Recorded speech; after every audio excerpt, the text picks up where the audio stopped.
নেপালের বিধ্বংসী বন্যা নাড়িয়ে দিয়েছে গোটা মানব সম্প্রদায়কে। প্রকৃতির কাছে মানুষ কতটা অসহায় তাই যেন জানিয়ে গেল এই আকস্মিক বন্যা। প্রাকৃতিক সৌন্দর্য উপভোগ করতে গিয়ে প্রকৃতির নির্মম বলি হয়েছে শত শত মানুষ। মাত্র কয়েক ঘন্টার ব্যবধানে ঝরে গেছে 5 শতাধিক প্রাণ। এখনও নিখোঁজ হাজারেরও বেশি মানুষ, যার বড় একটা অংশই বিদেশি নাগরিক। কঠিন এই পরিস্থিতির মধ্যেই নতুন করে বিপদের পূর্বাভাস দিয়েছে আবহাওয়া বিজ্ঞানীরা। তাহলে কি আবারও বিধ্বংসী বন্যার সম্মুখীন হতে যাচ্ছে নেপাল?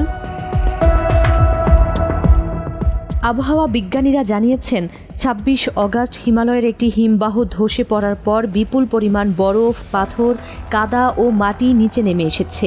এতে নদীর স্বাভাবিক প্রবাহ বন্ধ হয়ে গেছে।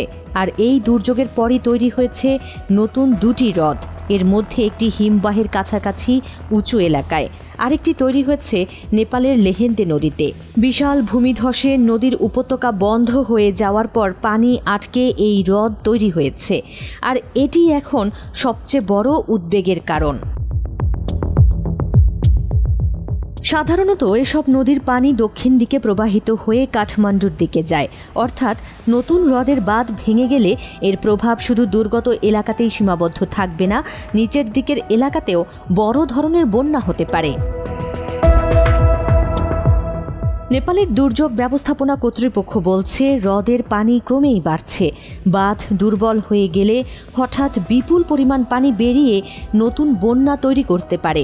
এদিকে চীনের পানি সম্পদ মন্ত্রণালয় বলছে হ্রদটিতে এরই মধ্যে প্রায় 15 থেকে 20 লাখ ঘনমিটার পানি জমেছে।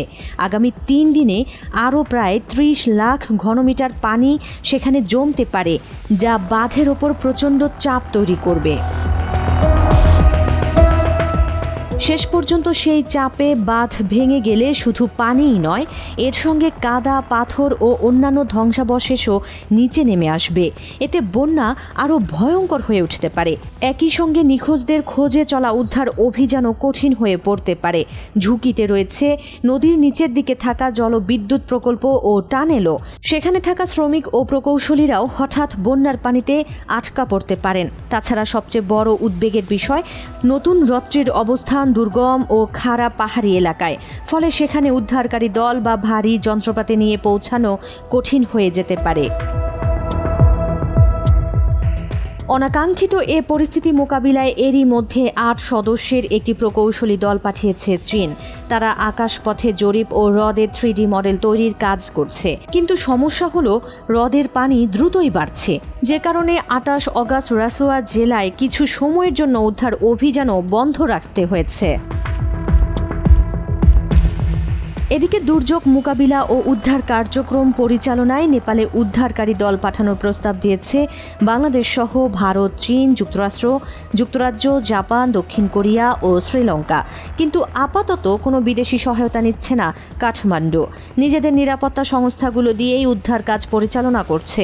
কিন্তু নতুন করে আবারও ভয়াবহ বন্যার আশঙ্কা দেখা দেওয়ায় আন্তর্জাতিক সম্প্রদায়ের উদ্বেগ ক্রমেই বাড়ছে। কারণ এখনও নিখোঁজ বিশ্বের বহু নাগরিক।